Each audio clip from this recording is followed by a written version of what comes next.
আপনার প্রতিদিনের ব্যবহৃত এবং আমাদের সবথেকে প্রিয় জিন্স প্যান্টে এই ছোট্ট পকেটটিকে কেনই বা দেওয়া হয়, আর এই ছোট্ট পকেটটি কি কাজেই বা ব্যবহৃত হয় সেটি কিন্তু আজকের ভিডিওতেই জানানো হবে।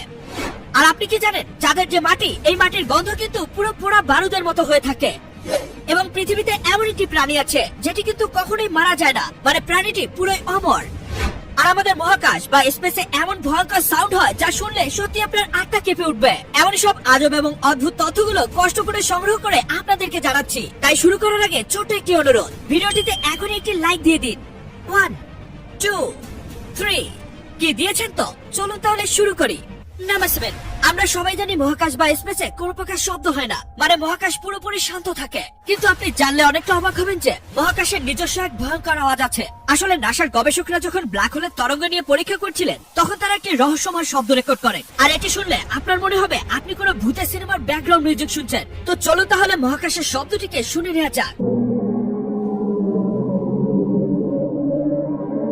হ্যাঁ, মহাকাশে ঠিক সর্বদা এমন শব্দ হয়ে থাকে। আর এই শব্দের মূল কারণ হলো মহাকাশের এই প্লাজমা তরঙ্গ, যা মহাকাশের এই বিশাল শূন্যতার মাঝে ছড়িয়ে পড়ে, আর যার ফলে এমন ভয়ঙ্কর শব্দের সৃষ্টি হয় যা সত্যি অনেক আশ্চর্যজনক একটি ব্যাপার। নাম্বার 6, আপনি কি জানেন চাঁদের মাটির গন্ধ কিন্তু পোড়া বারুদের মতো। হ্যাঁ, বাজি ফাটানোর পরে যেমন গন্ধ অনুভব হয়, ঠিক তেমনি চাঁদের মাটির গন্ধ হয়ে থাকে। আশ্চর্যজনক মনে হলেও এটাই সত্যি, চাঁদের মাটির গন্ধ পুরো পোড়া বারুদের মতো হয়ে থাকে। আসলে 1969 সালে অ্যাপোলো 11 মিশনে যখন নীল আর্মস্ট্রং চাঁদের মাটিতে পা রাখেন, তো তারা সাথে করে কিছু চাঁদের মাটিও পৃথিবীতে নিয়ে আসেন। এবং বিজ্ঞানীরা বলেন যে চাঁদের মাটির গন্ধ পুরো পোড়া বারুদের মতো। তবে কেন চাঁদের মাটির গন্ধ এমন, তা এখনো বিজ্ঞানীরা নিশ্চিত নয়। তো এই আজব তথ্যটি কি আপনি আগে জানতেন? তা কিন্তু অবশ্যই আমাকে কমেন্টে জানাবেন। নাম্বার 5, মৃত্যু থেকে তো কেউই বেঁচে ফিরতে পারে না, তাই তো? কিন্তু প্রকৃতির নিয়মকে চ্যালেঞ্জ জানিয়েছে এই ছোট্ট জেলিফিশটি। ডিপ্রোসিস ডোমি নামের এই ছোট্ট জেলিফিশটিকে বলা হয় বায়োলজিক্যালি ইমরাল, মানে জীববিজ্ঞানের ভাষায় এটি অমর। আসলে যখন এই জেলিফিশটি মৃত হয়ে যায় বা কোনো শিকারীর আক্রমণের শিকার হয়, তখনই এটি নিজেকে একটি শিশুতে রূপান্তর করে। হ্যাঁ, একেবারে নবজাতক জেলিফিশ হয়ে আবার নতুন জীবন শুরু করে। আর এটি একমাত্র প্রাণী যে কিনা মৃত্যুর বদলে সময়কে পিছিয়ে দিতে পারে। আর এই কারণে বিজ্ঞানীরা এই জেলিফিশের ডিএনএ নিয়ে অনেক গবেষণা করছে। যদি এর রহস্য বিজ্ঞানীরা জানতে পারে, তাহলে হয়তো মানুষের বয়সও কমানো সম্ভব হবে। নাম্বার 4, এই পোকাটি যখনই কোনো বিপদ দেখতে পায়, তখনই তার শরীরকে এমন পদ্ম ফুলের মতো ফুটিয়ে দেয়। কি অবাক হলেন তো? হ্যাঁ, আমিও অনেক বেশি অবাক হয়েছি। রিসেন্টলি সোশ্যাল মিডিয়াতে এই ভিডিওটি ব্যাপকভাবে ভাইরাল হয়েছে। ভিডিওতে দাবি করা হচ্ছে এই পোকাটির নাম লোটাস মেন্টিস, যার বিশেষত্ব হলো এটা যখনই কোনো বিপদ দেখতে পায়, তখনই তার শরীরকে এমন পদ্ম ফুলের মতো ফুটিয়ে দেয় আর শিকারীকে পুরোই বোকা বানিয়ে দেয়। বিশ্বাস করুন, প্রথমবার দেখে আমিও এটাকে রিয়েল ভেবেছিলাম, কিন্তু পরে জানতে পারি এটা আসলে এআই দিয়ে বানানো একটা ফেক ভিডিও। ভাইরে ভাই, এআই যে কোন লেভেলে পৌঁছে গেছে তা হয়তো আমাদের ধারণারও বাইরে। নাম্বার 3, এই যে ব্যাংকটিকে দেখছেন, এটি হলো ট্রান্সপারেন্ট ব্যাংক। হ্যাঁ, ব্যাংকটির শরীর এতটা পরিমাণে স্বচ্ছ যে আপনি খালি চোখে এই শরীরের ভিতরে হৃৎপিণ্ড, পাকস্থলী, অঙ্গ প্রত্যঙ্গ, এমনকি ব্যাংকটির রক্ত প্রবাহ স্পষ্ট দেখতে পাবেন। আসলে এই ব্যাংকটির নাম হচ্ছে গ্লাস ফ্রগ। এই প্রজাতির ব্যাংকে আপনি দক্ষিণ আমেরিকার গভীর জঙ্গলে দেখতে পাবেন। আর ব্যাংকটির স্বচ্ছ শরীর একে প্রায় অদৃশ্য করে তোলে, যার জন্য শিকারী প্রাণীরা একে খুঁজেই পায় না। তবে বিজ্ঞানীরা অনেক পরীক্ষা নিরীক্ষা করে এখনো জানতে পারে নাই যে ব্যাংকটি এত স্বচ্ছ কি করে হয়।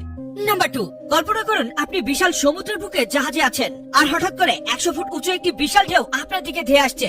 হ্যাঁ, কল্পনা করতে বললেও এমনটা কিন্তু বাস্তবেও ঘটে থাকে। আসলে সমুদ্রে হঠাৎ করে এমন বিশাল বিশাল ঢেউ উঠে থাকে, আর এই বিশাল আকৃতির ঢেউকে রোগ ওয়েভস বলে, যা এক মুহূর্তে পুরো জাহাজকে ডুবিয়ে দিতে পারে। তবে পরিবেশ বিজ্ঞানীদের মতে ছোট ছোট ঢেউগুলো একে অপরের সাথে মিলিত হয়ে এমন বিশাল আকৃতির রাক্ষসে ঢেউ তৈরি করে, যা কিনা কোনো প্রকার পূর্বাভাস ছাড়াই আঘাত এনে থাকে। আর সবচেয়ে ভয়ঙ্কর ব্যাপার হচ্ছে এই ঢেউগুলোকে রাডার বা স্যাটেলাইটের সাহায্যে ধরা যায় না। মানে মোট কথা হচ্ছে আপনি কোনো কিছু বুঝে ওঠার আগেই এই বিশাল ঢেউয়ের কবলে পড়ে যাবেন।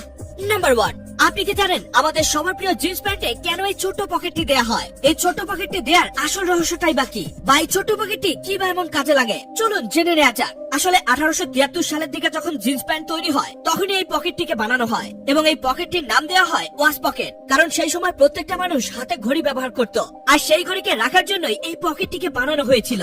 কিন্তু এই পকেটে বর্তমানে ঘড়ি না রাখলেও এটিকে ঐতিহ্য হিসেবে আজও জিন্স প্যান্টে দেয়া হয়ে থাকে। তবে আমি কিন্তু এই ছোট পকেটটিতে টাকার কয়েন বা চাবি রেখে থাকি। আর আপনারা এই পকেটের ব্যবহার কে কোন কাজে করে থাকেন তা কিন্তু অবশ্যই আমাকে কমেন্ট করে জানাবেন। এই সকল তথ্যগুলো তো আপনি জেনেই গেলেন, কিন্তু আপনি কি জানেন? হ্যাঁ, আপনি জাপানের রাস্তায় চলতে চলতে হঠাৎ করে এমন ভাবে সমুদ্রের তলায় চলে যাবেন এবং সমুদ্রের তলায় এমন অদ্ভুত সুন্দর মনোমুগ্ধকর দৃশ্য দেখতে পাবেন। আর এই ব্যক্তিটি মাত্র 2 মিনিটের জন্য এত পরিমাণে ধনী হয়ে গেছিল যে বর্তমান পৃথিবীর সব থেকে ধনী ব্যক্তি ইলন মাস্ককেও 2 লক্ষেরও বেশি বার কিনে নিতে পারত। এবং এই যে পোকাটিকে দেখছেন, আপনি এটিকে প্রতিদিনই খান, কিন্তু সেটা আপনি নিজেও জানেন না। আর বিড়ালদের মাঝে কি এমন আছে যে বিড়ালরা চলার সময় কোনো রূপ শব্দ করে না, মানে বিড়ালের চলার সময় কোনো প্রকার শব্দ হয় না? ভিডিওটিকে এখনই দেখে নিন, এটিও কিন্তু অনেক অ্যামেজিং একটি ভিডিও। দেখা হবে অন্য কোনো ভিডিওতে, ততক্ষণ পর্যন্ত কিপ দ্য নলেজ।